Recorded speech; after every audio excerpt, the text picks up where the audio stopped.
Hi hello అండి, అందరికీ నమస్తే. Welcome to my channel. AP రాష్ట్ర వ్యాప్తంగా ఉన్నటువంటి ఈ వాలంటీర్లు ఎవరైతే ఉన్నారో వారందరికీ ఒక ముఖ్యమైన అప్డేట్ అయితే చెప్పడం అయితే జరిగింది. అయితే ఈ ముఖ్యమైన అప్డేట్లో ఎవరైతే ఈ వాలంటీర్లు ఉన్నారో వారికి ఇదొక ముఖ్యమైన అప్డేట్ అండి. ఈ ఆగస్టు 28వ తారీఖున క్యాబినెట్ మీటింగ్ అనేది జరుగుతుందని చెప్పి మనం పోయిన వీడియోలో అయితే తెలుసుకున్నాము. అయితే ఈ క్యాబినెట్ మీటింగ్లో వాలంటీర్ల గురించి ఖచ్చితంగా ఒక నిర్ధారణ అయితే జరుగుతుందని చెప్పి అనుకున్నాము. ఈ వాలంటీర్ల గురించి ఎన్నోసార్లు ఈ క్యాబినెట్ మీటింగ్ అనేది అయితే జరిగింది. ఈ వాలంటీర్ల గురించి మీటింగ్ అనేది పెట్టారే కానీ ఖచ్చితంగా ఈ వాలంటీర్ల గురించి అయితే చెప్పడం అయితే జరగలేదండి. అయితే ఒకటి మాత్రం అయితే చెప్పచ్చండి, ఈ వాలంటీర్లు ఎవరైతే ఉన్నారో వీరిని ఖచ్చితంగా తీసేయడం అయితే జరగదు. వీరినైతే వీరి ఉద్యోగాలు అయితే ఉంచుకుంటారైతే చెప్పడం అయితే జరిగింది. ఇకపోతే ఈ మీటింగ్లో ఎక్కడా అయితే చెప్పలేదండి మేము వాలంటీర్లను తీసేస్తాము అని చెప్పి ఎక్కడ అయితే చెప్పలేదు. వీరినైతే ఖచ్చితంగా వీళ్ళైతే ఉద్యోగాలు అయితే జాయిన్ అయితే అవుతారు. ఇకపోతే ఈ 3 నెలల జీతం అనేది కూడా పడలేదు. తర్వాత ఈ వాలంటీర్లను కూడా ఉద్యోగాల్లోకి అయితే చేర్చుకోలేదండి.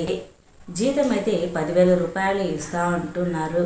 తర్వాత ఈ గౌరవ వేతనం కింద ఎవరికైతే ఈ డబ్బులు రావాలో ఆ డబ్బులు అనేది రాలేదు. అయితే దీనికి సంబంధించి ఎవరైతే ఉన్నారో అంటే ఈ వాలంటీర్లకు సంబంధించి రాష్ట్ర వాలంటరీ అసోసియేషన్ అధ్యక్షుడు ఈశ్వరయ్య గారు వీరికి మద్దతుగా అంటే వాలంటీర్లకు మద్దతుగా అయితే నిలబడడం అయితే జరిగింది. ఈ వాలంటీర్లు ఎవరైతే ఉన్నారో వారందరికీ న్యాయం చేకూర్చాలని చెప్పి రాష్ట్ర వాలంటీర్ల అసోసియేషన్ అధ్యక్షుడు అయితే ఈ ఈశ్వరయ్య గారు అయితే మద్దతుగా అయితే నిలబడడం అయితే జరిగింది. ఈ 3 నెలల జీతము గౌరవ వేతనం కింద ఎవరికైతే ఈ డబ్బులు పడలేదో వారందరూ కలిసి ధర్నా చేయాలని చెప్పి అనుకోవడం అయితే జరిగింది.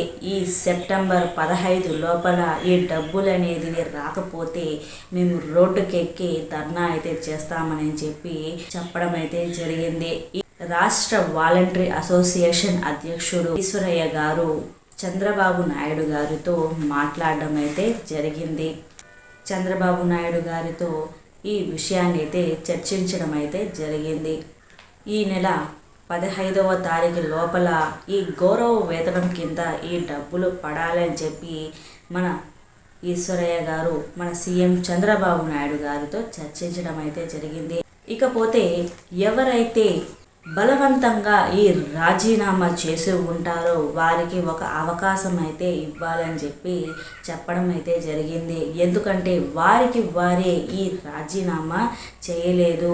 ఈ ఎందుకంటే దీనికి ఒక కారణం అనేది అయితే ఉంది. ఎందుకంటే ఈ రాజకీయ ఒత్తిడి వల్ల ఈ రాజీనామా చేయాల్సి వచ్చిందని చెప్పి చాలామంది అయితే వాపోతున్నారు. అందుకని చెప్పి ప్రతి ఒక్కరికి రాజకీయ ఒత్తిడి వల్ల ఎవరైతే ఈ రాజీనామా చేసి ఉంటారో వారికి కూడా ఈ అవకాశం అనేది అయితే కల్పించాలని చెప్పి ఈశ్వరయ్య గారు అయితే సీఎం చంద్రబాబు నాయుడు గారితో చర్చించడం అయితే జరిగింది. ఎవరైతే ఈ వాలంటీర్లు మరియు ఈ రాజీనామా చేసిన వారు ఎవరైతే ఉన్నారో వారందరికీ ఈ సెప్టెంబర్ 15వ తారీఖు లోపల మీకైతే ఈ వాలంటీర్ల గురించి అయితే ఒక నిర్ణయానికి అయితే వచ్చేస్తారండి. ఎవరికైతే ఈ గౌరవ వేతనం కింద ఈ డబ్బులు పడలేదో మీకైతే ఈ సెప్టెంబర్ 15 లోపల మీకైతే డబ్బులు చేర్చాలైతే అనుకుంటున్నారు. అయితే ఈ డబ్బులు అనేది ఖచ్చితంగా అయితే పడతాయండి. ఓకేనండి, మీరు మీ విధి విధానాల్లో అయితే మీరైతే జాయిన్ అయితే అవ్వచ్చు. ఓకేనా అండి, నా వీడియో కనుక నచ్చితే ప్లీజ్ ఒక చిన్న లైక్ చేయండి అండ్ సబ్స్క్రైబ్ చేసుకోండి.